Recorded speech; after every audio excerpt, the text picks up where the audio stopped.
ఇంతమంది పోలీస్ ఆఫీసర్లు ఉన్నా మిమ్మల్ని సెలెక్ట్ చేస్తున్నారండి. ఏంట్లో మీలో ఉన్న ఏంటి ఆ గ్రేట్నెస్ ఏంటి? అది ఏ విధంగా ఎన్టీఆర్ గారు గుర్తించారు మిమ్మల్ని? ఎన్టీఆర్ గారు గుర్తించడం కాదు, డిపార్ట్మెంట్ వాళ్ళు, డీజీపీ, అప్పుడున్న ఐజీ ఇంటెలిజెన్స్ వాళ్ళంతా నిర్ణయించారు.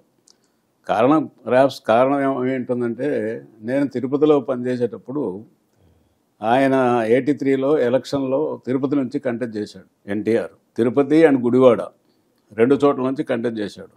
ఆ తిరుపతి ఎలక్షన్ని నేను కండక్ట్ చేయాల్సిన పరిస్థితి వచ్చింది అప్పుడు.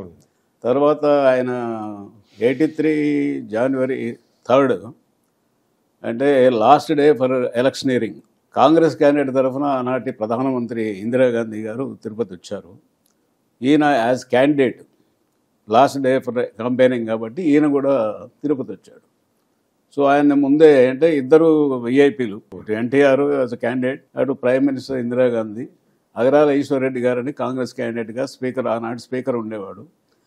అప్పుడు ఎన్టీఆర్ని ముందే ఆయన 8:30కి ఆయన ఫ్లైట్లో తిరుపతి వస్తే మా ఆఫీసర్ని పంపించేసి, తిరుపతిలో ప్రైమ్ మినిస్టర్ గారి ప్రోగ్రామ్స్ ఉన్నాయి, 12:30 వరకు ఉంటుంది, మీరు చుట్టుపక్కల గ్రామాలు పర్యటించుకొని తర్వాత సిటీలోకి రండి, ఈ లోపల ప్రైమ్ మినిస్టర్ గారి ప్రోగ్రాం అయిపోతుంది, ఎందుకంటే ఆ రోజున 3 గంటలకి క్యాంపెయినింగ్ క్లోజ్ కావాలి చెప్తే ఆయన వెంటనే అగ్రీడ్. పోయి చుట్టుపక్కల గ్రామాలన్నిటికీ తిరిగి వచ్చేసి అక్కడ రాయల చెరువు రోడ్డు అని ఒకటి ఉంది, రైల్వే స్టేషన్ దాటంగానే ఆ రోడ్ నుంచి వస్తే తిరుపతి మెయిన్ రోడ్లోకి కనెక్షన్ అనమాట అది. అక్కడికి వచ్చిన తర్వాత ఫస్ట్ టైము ఎన్టీఆర్తో ముఖాముఖిగా మాట్లాడటం నేను. ఓ, అదే మొట్టమొదటిసారి. అక్కడే ఆయన చైతన్య రథం మీద కూర్చొని అక్కడికి వచ్చాడు. సార్, ప్రైమ్ మినిస్టర్ గారు ఊళ్ళో ఉంది, యూనివర్సిటీలో ప్రోగ్రాం అయిపోయి ఇప్పుడు ఆమె పబ్లిక్ మీటింగ్కు ఊరేగింపుగా వస్తూ ఉంది. అంటే ఇప్పుడు డిఎస్పీ ర్యాంక్ అండి? DSP rank. DSP rank. మీరు ఆవిడ ఈ కామన్ రోడ్డు దాటేంత వరకు మీరు దయచేసి ఇక్కడ వెయిట్ చేయాలా అని చెప్పాం. చెప్తే ఆయన ఎంత మ్యాగ్నానిమస్గా మాట్లాడారంటే, no problem young man, prime minister is prime minister, we must give utmost respect to the prime minister, I will wait till you give clearance, I will wait here అని చెప్పాడు. ఎంత గొప్ప మనస్తత్వం ఏందని అనుకున్నాను నేను, ఫస్ట్ ఇంప్రెషన్ అది. ఆ తర్వాత ప్రైమ్ మినిస్టర్ గారి ప్రోగ్రాము కంటిన్యూ అవుతూ ఉంది. ఆ కామన్ రోడ్డు దాటి ఇక్కడ భీమాస్ హోటల్ అని మున్సిపల్ ఆఫీసు అవన్నీ ఉన్నాయి, అవి దాటిన తర్వాత ఈయన్ని అలౌ చేయాలి ఓకే సిటీలోకి. అది దాటిన తర్వాత ఆయనకి సిగ్నల్ ఇచ్చాం, ఆయన బయలుదేరాడు. ప్రైమ్ మినిస్టర్ గారి ప్రోగ్రాం అప్పుడు అలిపిరి దగ్గర ఒక హై స్కూల్ గ్రౌండ్స్లో పెట్టారు. ఈయన ప్రోగ్రాం ఏమో municipal office back side Korlagunta అనే ఏరియా ఉంది, అక్కడ ఓపెన్ ప్లేస్లో అక్కడ పెట్టాము. ఎప్పుడైతే ఎన్టీఆర్ ఊళ్ళోకి వచ్చాడు అనే వార్త వచ్చేసిందో, ఈ అలిపిరి దగ్గర కూడిన 10,000-12,000 మంది జనం సగానికి సగం మంది గోడలు దూకి పరిగెత్తి ఆడవాళ్ళు మగవాళ్ళు అంతా గందరగోళం అయిపోయింది అనమాట. అంటే ఈ ప్రైమ్ మినిస్టర్ మీటింగ్ లో వచ్చిన వాళ్ళందరూ పరిగెడేస్తున్నారు, పరిగెత్తుకొని ఎన్టీఆర్ ప్రోగ్రాంకి వస్తున్నారు. అప్పటి వరకు అన్ఫార్చునేట్గా ఇందిరాగాంధీ గారికి ఎన్టీఆర్ ప్రోగ్రాం ఆ రోజున్న సంగతి వీళ్ళు కాంగ్రెస్ నాయకులు చెప్పలా. అది అప్పుడు మరి చంద్రబాబు గారు కూడా మంత్రిగా, కాంగ్రెస్ మంత్రిగా ఆ మీటింగ్లో ఉన్నారు.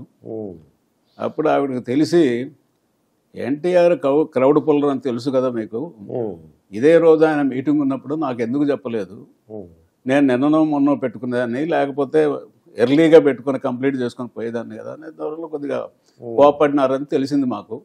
సరే, ఏదైనా కానీ పీస్ఫుల్గా అయిపోయింది.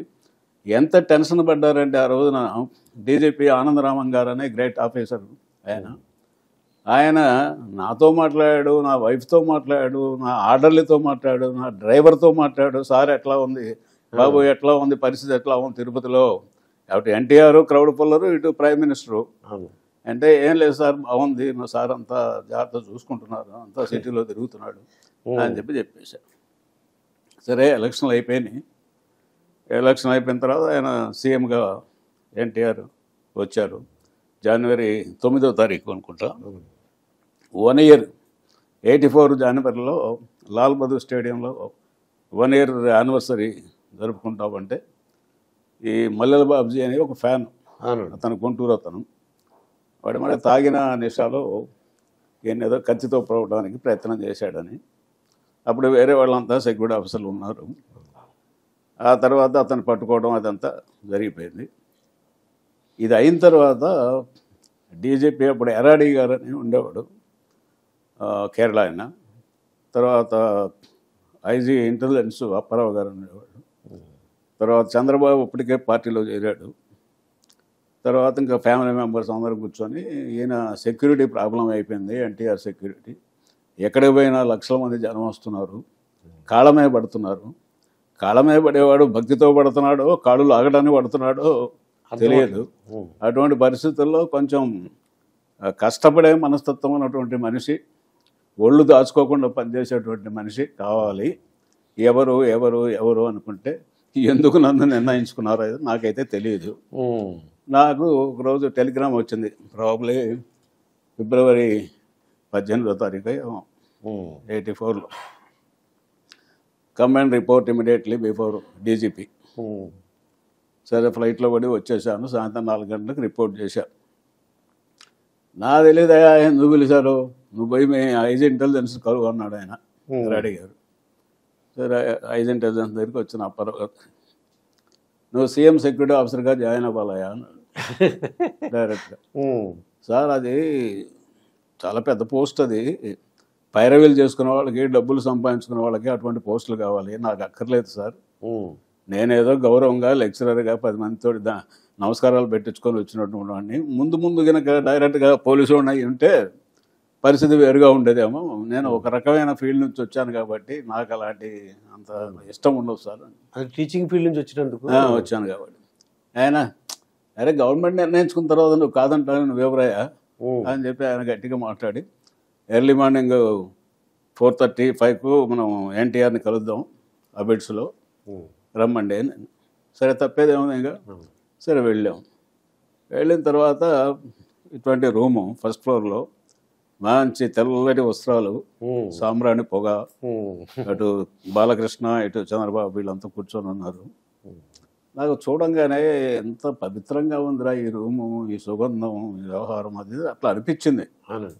చేసి నమస్కారం సార్ అని. బ్రదర్ నిన్ను ఎక్కడో చూసినట్టుగా ఉంది అన్నాడు ఫస్ట్ డైలాగ్. అది అంటే మనం రేపైనా తెలుస్తుంది కదా అని, తిరుపతిలో మొన్న ఇందిరాగాంధీ వచ్చినప్పుడు మిమ్మల్ని ఆపాను కదా సార్ రైల్వే స్టేషన్ దగ్గర, ప్రోగ్రామ్ చూసినట్టు. ఎస్ రేపు మంచి రోజే, రేపు జాయిన్ అవ్వండి అన్నాడు. ఇంకా రెండో మాట లేదు. అది సార్ కొద్దిగా ప్రాబ్లమ్స్ ఉన్నాయి, ఫిబ్రవరి కదా, పిల్లలు చిన్నపిల్లలు తిరుపతిలో చదువుకుంటున్నారు, మరి మార్చి లోపల అయితే వాళ్ళకి టీసీలు ఇవ్వరు, ఇక్కడేమో సీట్లు దొరకవు, ఇబ్బందులు కొన్ని ఉన్నాయి సార్ అన్న. నువ్వు అవన్నీ చూసుకోవా, మీ డీజీపీ మీరంతా చూసుకోండి, నాకు తెలీదు అనేసారు. సరే వీళ్ళేమో నీకు కోరుకున్న స్కూల్లో సీట్లు ఇప్పిస్తాం అయిదని మాట్లాడారు. తర్వాత ఎవరు పట్టించుకోలేదు అనుకోండి, అది వేరే వారం. సరిగా తప్పనిసరిగా జాయిన్ అయినా.